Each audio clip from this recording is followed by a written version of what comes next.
and routine. The third secret, if we're to keep the spark alive, is anticipating. Our most potent and important sexual asset is our mind. Having our own private language and private signals around sex sparks thoughts that create anticipation and build desire. And good sex doesn't start when we climb into bed at the end of the day. As one person said, the best sex starts at breakfast.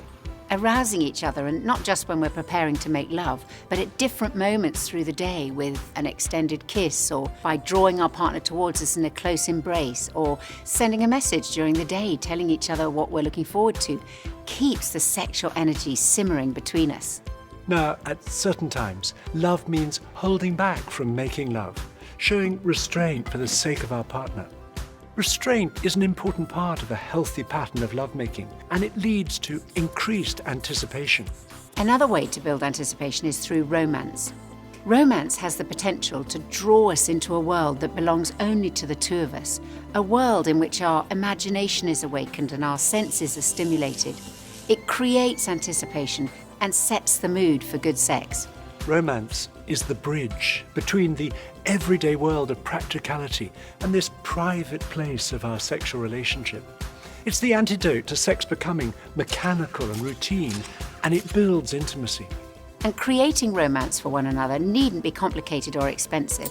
It just involves doing something out of the ordinary that's appealing to our partner. And even if romance may not feel very natural to us, we can learn. The antithesis of romance, and one of the biggest romance killers today that is affecting the way millions of people think about sex, is the easy accessibility of pornography. Current research into the effects of porn on relationships shows it to be highly destructive and often terminal to a couple's sexual relationship. And in the long term, it conditions the way we think sexually about our partner. One woman said her husband hadn't touched her for 4 years because he preferred to sit in the basement looking at porn. Pornography creeps into a vacuum in life, something inside of us that's not being filled with life. You know, when you feel like you're walking around on the earth and everybody's in control of you, then you got to find control somewhere. You got to find power somewhere. Well, pornography will give that to you. You got power over this fantasy, and it's felt at some level, even unconsciously, by the partner. There is a moving away from the relationship at some level, and what you're doing is you're truly abandoning your spouse.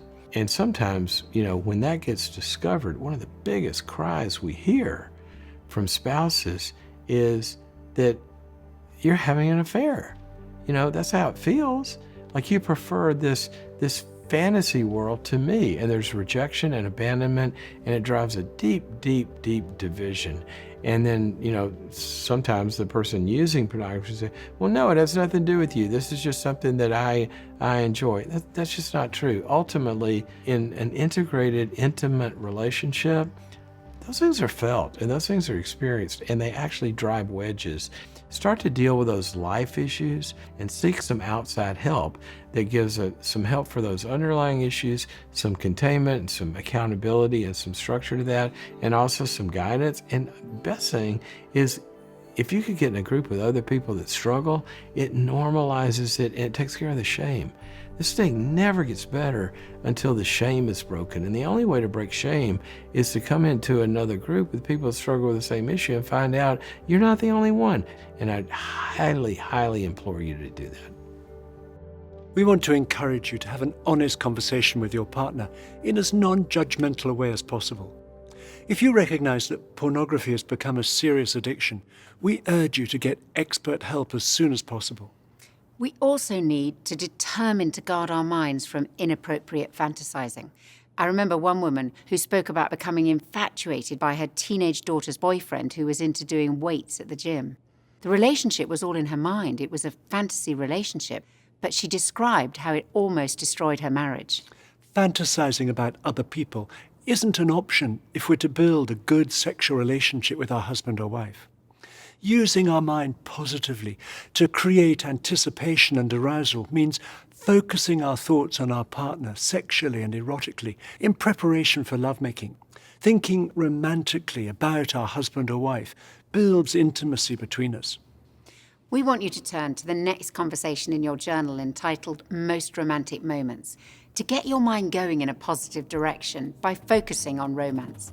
And tell each other what have been the most romantic times for you in your relationship, whether that's recently or when you first met.